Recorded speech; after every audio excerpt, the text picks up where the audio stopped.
Salut les boss, c'est Morgan et bienvenue dans cette nouvelle vidéo où aujourd'hui on va faire l'analyse physique de Denis Gallois. Donc on va commencer par une analyse osseuse, puis on passera à une analyse musculaire et enfin je te donne des conseils adaptés en fonction de sa morphologie. Alors je suis personne pour donner des conseils à Denis Gallois, il sait très bien ce qu'il fait, mais si tu as la même morphologie que lui, c'est-à-dire les mêmes points forts et les mêmes points faibles, eh bien je te donne des conseils adaptés et une programmation pour te permettre d'avoir le physique le plus harmonieux possible.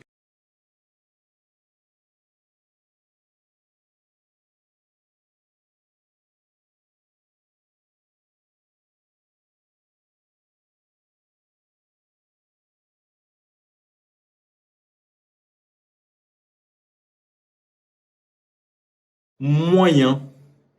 En réalité, moyen. Là, il a l'air plus long qu'ici.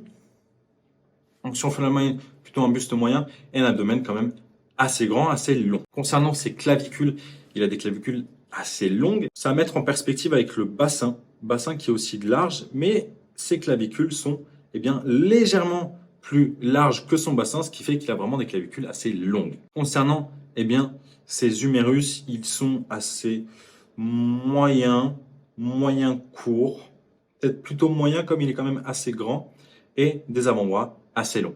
Et concernant bien ses cuisses, il a des fémurs assez moyens, là ils sont assez longs. On dirait pas sur celle-là, on dirait qu'ils sont plutôt assez courts, mais quand on regarde celle de droite, il a quand même bien des fémurs assez longs et des tibias. Encore une fois, je pense que c'est surtout la perspective, mais tibias assez moyen longs. Donc concernant son analyse musculaire, bien au niveau des pecs, ils prennent énormément de place. Ils prennent toute la place. Tu as très peu d'espace tendineux ici. Et au niveau du milieu des pecs, franchement, ils se touchent presque. Donc franchement, sa génétique pec, elle est incroyable. Pas de retard au niveau du faisceau claviculaire. Franchement, très propre. Par contre, au niveau deltoïde, du coup, il y a un petit retard. Ils descendent pas super bas sur l'humérus. Alors, ce qui fait qu'il y a un peu plus de galbe. Mais il y a quand même plus un point faible, surtout que entre tes pecs et tes deltoïdes, il y a une compétition dans l'activation, par exemple lorsque tu fais du coucher, etc. Entre tes pecs et ton deltoïde en arrière, du fait qu'il a un point fort pec, forcément c'est au détriment de ses deltoïdes, et donc il y a un retard au niveau de ses deltoïdes. Concernant son grand dorsal, il a un grand dorsal qui descend super bas. Clairement un point fort. Tout ça, il n'y a même pas besoin de se poser de questions. Au niveau trapèze, il a un léger losange tendineux à ce niveau-là, mais vraiment très léger. Mais sinon, il a une bonne génétique pour les trapèzes. Même si tu as l'impression qu'il manque un peu de galbe au niveau du trapèze supérieur, je pense que c'est surtout dû parce qu'il a des clavicules assez longues. Du coup, ça fait moins cet aspect épais. Mais sinon, génétique dos très bonne et un très long grand dorsal. Concernant ses triceps, il a une bonne génétique au niveau des triceps, un vaste externe qui descend assez bas, franchement, qui descend assez bas, à peu près à ce niveau-là. Et le vaste long, on ne peut pas vraiment le voir, mais en double biceps, le galbe descend super bas, ça s'arrête ici, ce qui fait que toute cette partie-là, c'est son vaste long, donc il est vraiment assez long. Concernant ses biceps, ils sont plutôt courts, mais du fait qu'il a un très bon galbe au niveau de ses avant-bras, ça comble un peu cet espace. Donc, je pense qu'au début, c'était un point faible pour lui, mais petit à petit, il a réussi à avoir des biceps énormes. Tu vois aussi très bien ici, tu as tout cet espace-là qui est libre. Et du coup, du fait de son galbe au niveau de son avant-bras et de son brachial qui est bien développé aussi, ça comble cet espace. Concernant maintenant ses quadriceps, il a une très bonne génétique quadriceps due au fait, je pense, de son bassin qui est assez large. Plus tu as le bassin large, plus tu as une facilité dans le recrutement de ta chaîne antérieure, soit de tes quadriceps, au détriment de ta chaîne postérieure. Et concernant ces mollets, ils sont assez moyens, peut-être même un peu courts.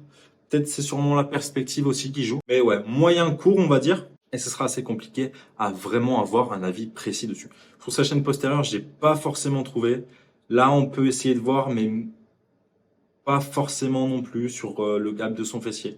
Donc, du point de vue de morphologie osseuse, je partirais plus sur point fort chaîne antérieure, quadriceps et point faible ischio-fessier. Donc, concernant la programmation que je te donnerais, c'est bien si tu avais le même physique que Denis Gallois, ce serait de faire le lundi une séance push où tu commencerais plutôt par tes épaules, notamment ton deltoïde antérieur, venant ensuite, soit travailler plutôt peut-être triceps en second et pec en dernier du fait que ce soit ton point fort absolu. Ensuite, le mardi, venir travailler une séance pull où tu viendras faire en premier tes biceps. Il a un grand dorsal incroyable et des très bons trapèzes, donc pas forcément besoin de venir travailler directement ton grand dorsal et tes trapèzes. Plutôt venir travailler en premier tes biceps, tout simplement parce que en venant travailler en premier ton groupe musculaire en retard, c'est là où tu mets 100% de ton focus et ça va te permettre du coup en travaillant en premier ton groupe musculaire en retard, de le rattraper plus rapidement. Donc concernant tes muscles en retard qui sont épaules et biceps notamment, je te conseille de faire entre 16 à 20 séries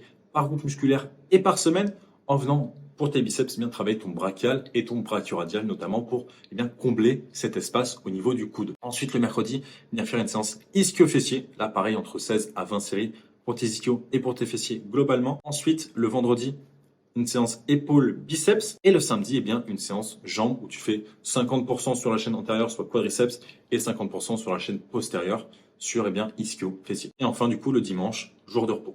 Ce qui fait que tu as 5 séances par semaine et ça va te permettre, du coup, petit à petit, d'harmoniser le plus possible ton physique. Donc voilà tout pour cette analyse physique sur Denis Gallois, en espérant que celle-ci t'aura plu. Si cette vidéo t'a plu, tu peux la liker et t'abonner, ça me fera énormément plaisir. Également, tu peux télécharger mes 3 programmes offerts, le lien dans la bio. Sur ce, voilà tout pour cette vidéo et nous on se retrouve dans la prochaine. Bisous.